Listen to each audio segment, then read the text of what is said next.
નમસ્કાર, સમય સંદેશ ન્યૂઝમાંથી હું દતેશ ભાવસાર આપનું સ્વાગત કરું છું. હાલમાં જે દર વખતે આપણે જોતા હોઈએ છીએ કે વર્તમાનની ખબર પર જ ભવિષ્યનું નિર્માણ થતું હોય છે, અને આ જે અત્યારે ઉલટી જે ગંગા વહેતી હોય છે એનો લાંબા સમયથી વિરોધ કાઠડા ગામમાં થઈ રહ્યો છે. કાઠડા ગામમાં એક એર સ્ટ્રીપ બનેલી છે અને ત્યાં કને કાર્ગો એરપોર્ટ બનાવવાની વાત થઈ રહી છે. બહુ જ સારું કામ થાય, વિકાસ થાય, કાર્ગો એરપોર્ટ બને, પરંતુ એ એરપોર્ટની એર સ્ટ્રીપ મોટી કરવા માટે માત્ર અમુક એકર જમીનની જરૂર હોય, એની સામે લગભગ 587 એકર જમીન એક્વાયર કરવાની વાત છે. ગામની ગૌચર જમીન છે એટલે સ્વાભાવિક છે કે આ વિસ્તારમાં પશુપાલક હોય એટલે એમનો વિરોધ જ થતો હોય છે. આ બાબતે આપણી સાથે વાત કરવા માટે ભારુભાઈ છે, તેઓ કાઠડા ગામના સરપંચ છે. ભારુભાઈ, સ્વાગત છે તમારું. શું મુખ્ય પ્રશ્ન છે? કેમ કે એરપોર્ટ બનતો હોય તો બહુ સારી વાત છે, તો શા માટે વિરોધ આનો થાય છે? જી સાહેબ, પહેલો તો આપણો હૃદયપૂર્વક આભાર કે તમે આ અમારી જે કાઠડા અને માંડવીની ગૌચર લડ છે એ સંદર્ભે તમે આજે કાઠડા જે જમીન જઈ રહી છે એ સ્થળ ઉપર મુલાકાત કરી અને એ પબ્લિક સુધી આપના માધ્યમથી પબ્લિક સુધી પહોંચશે. પહેલી વાત તો હું તમને એ કહીશ કે અમને એરપોર્ટથી કોઈ પણ વિરોધ નથી, કારણ કે તમે જોઈ શકો છો 2001માં ઓલરેડી 190 એકરમાં એરપોર્ટ બનેલું છે, બરાબર છે.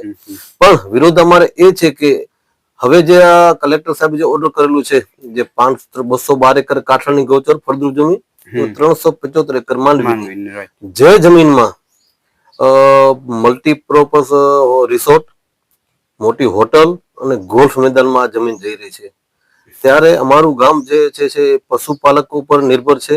ગામમાં 3 થી 4 ડેરીઓ આવેલી છે અને હવે આજુબાજુના ગામડામાં આટલી બધી જે જમીન ચરણીના લાયક બચી છે એને બચાવવાના અમારા પ્રયત્ન છે, કારણ કે કોઈની આજીવિકા છીનવી અને તમે હોટલ ગોલ્ફ મેદાન તમે ન કરી શકો.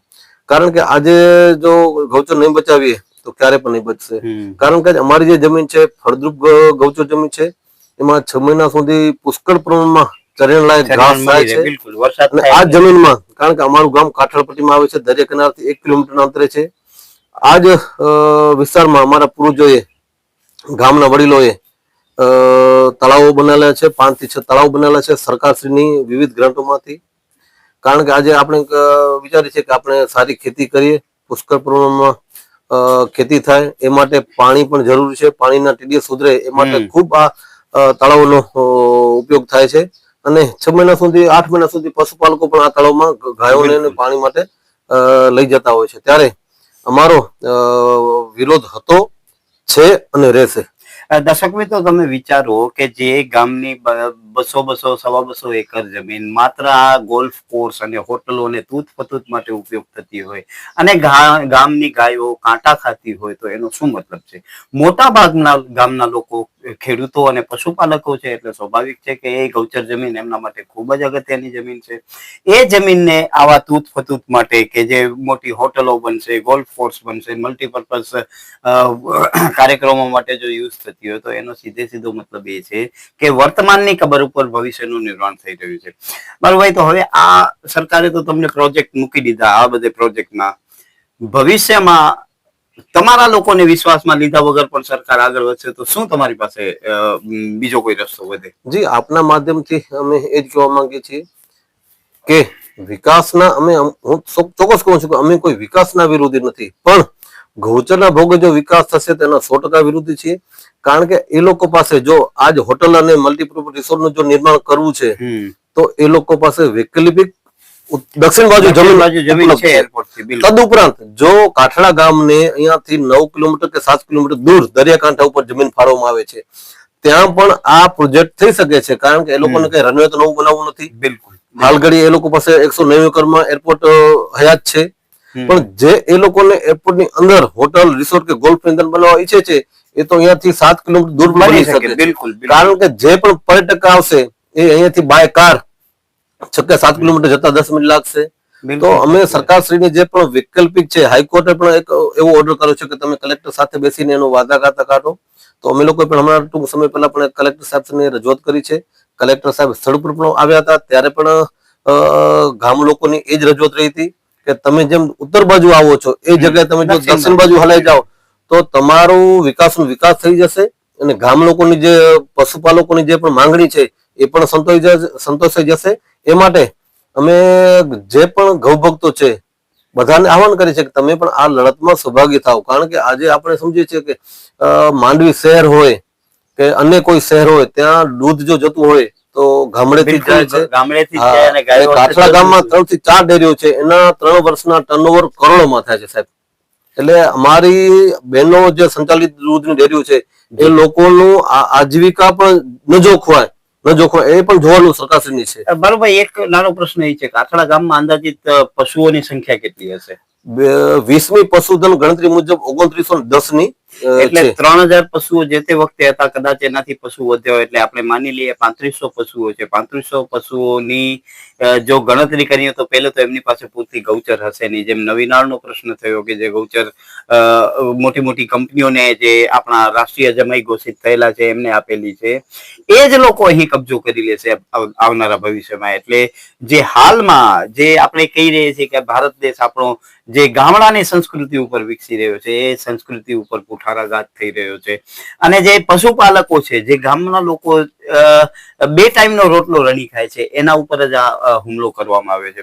પણ ભાઈ, શું હવે તમારી પાસે રસ્તો છે? હવે શું કરો? આપના માધ્યમથી હું કહીશ કે તમે જેમ કહો છો કે સરકારશ્રીની ગૌચર નીતિ છે, સરકારશ્રી બનાવેલી છે.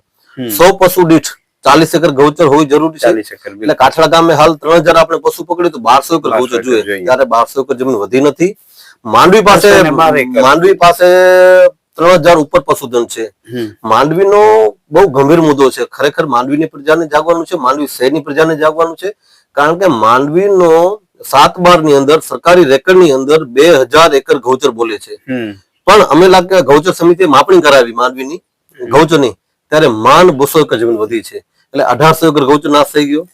ને બાજુનું ગામ છે સિરવા, જ્યાં પણ 1500 થી 1600 પશુધન છે, ત્યાં પણ ગૌચર શૂન્ય થઈ ગઈ છે. બાજુની ગ્રામ પંચાયતે પણ કાઠલા ને ઠરાવ આપેલું છે કે અમારું જે પશુધન છે કાઠલાની ગૌચર ઉપર નિર્ભર છે. એટલે આજુબાજુના ગામડાઓમાં પણ હવે જમીનો બચી નથી. જો હવે પ્રજા નહીં જાગે, પ્રજાના પ્રતિનિધિઓ નહીં જાગે, તો આવનારા સમયમાં હું તો આપના માધ્યમથી કહીશ કે કચ્છ જિલ્લો ગૌચર મુક્ત બની જશે. ગૌચર જમીન વધશે જ નહીં. અગત્યનો પ્રશ્ન છે. એ બધે મેનેજમેન્ટ કરવા માટે આપણે ચૂંટીને આપણા પ્રતિનિધિની મોકલ્યા છે.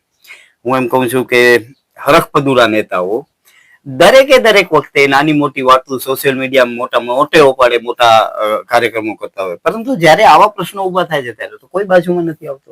અમારે લડતને મારા ખ્યાલથી 2-3 વર્ષ થવા આવ્યા છે. બિલકુલ. કારણ કે કલેક્ટર સાહેબે અમારી પાસેથી એનઓસી માંગી હતી, ત્યારે પંચાયતે સ્પષ્ટ વિરોધ કર્યો હતો કે ભાઈ અમારે આ ગૌચરના ભોગે વિકાસ અમારે જોતું નથી. તદુપરાંત પછી કલેક્ટરે જયારે વટહુકમ કર્યો ત્યારે અમે ગુજરાત નામદાર હાઈકોર્ટમાં પણ ગયા હતા. ત્યાં પછી ગુજરાત ભારતની સર્વોચ્ચ અદાલત કે આપણે કહી શકીએ સુપ્રીમ કોર્ટ સુધી પહોંચ્યા છીએ. એક નાનકડું ગામ ને એ ગામના પણ મહિલા સરપંચ પ્રતિનિધિ હોય, પોતાના ગામની આજીવિકા માટે જો લડતા હોય, તો ખરેખર જે મત લઈને જે પ્રજાના પ્રતિનિધિઓ છે એમને પણ ખરેખર હવે આ ગૌચર બાબતે સાથ સહકાર આપવું જોઈએ ને નિરાકરણ માટે પણ આવવું જોઈએ. હાલ જ તમે 6 તારીખના કાઠલા ગામે જયારે સ્થળ ઉપર આવ્યા હતા ત્યારે કલેક્ટર સાહેબ હતા, પ્રાંત અધિકારી સાહેબ હતા, મામલતદાર સાહેબ હતા, માંડવી મુદ્રાના ધારાસભ્ય શ્રી હતા, તેમજ સાંસદ શ્રી પણ આવ્યા હતા. ત્યારે અમારી એકને એક માંગણી હતી, અમે કોઈ પણ વિકાસના વિરોધ નથી, પણ વિકાસ જો ગૌચરમાં થશે તો અવશ્ય વિરોધ કરશું. વિરોધ કરતા હતા, કરશું અને આગળ જતા પણ કરશું. એટલે અમે વૈકલ્પિક આ લોકો પાસે પ્લાન છે, અલ્ટરનેટિવ આ લોકો કરી શકે છે. આપેલું છે ને, છે જગ્યા છે. ખરેખર આ થવું જોઈએ તો જ આ ગાયો માટેની ગૌચર જમીન બચશે. દર્શક મિત્રો, તમે વિચારો કે એ જમીન કોઈ પોતાના માલિતુજાર પૂંજીપતિને આપવા માટે 8-8 એકરના જે તળાવો છે તેને પણ સરકારી તંત્રોએ ખાબોચિયા દેખાડેલા છે. ત્યાં કને પહોંચવા માટેના જે વરસાદી પાણીના વહેણ હોય એને પણ અનેક જગ્યાએ દેખાડ્યા છે, અનેક જગ્યાએ નથી દેખાડ્યા. એટલે એનો સીધો મતલબ એ છે કે પોતાના માનીતા લોકોને જમીનો પધરાવવા માટે કેટલાય ગામોની ગૌચર નષ્ટ કરી દેવામાં આવી છે. બરોબર, ખૂબ ખૂબ આભાર અમારી સાથે વાત કરવા બદલ. અને આ મુદ્દે જયારે પણ તમે કહેશો ત્યારે અમે તમારા સાથે રહેશું કરશું.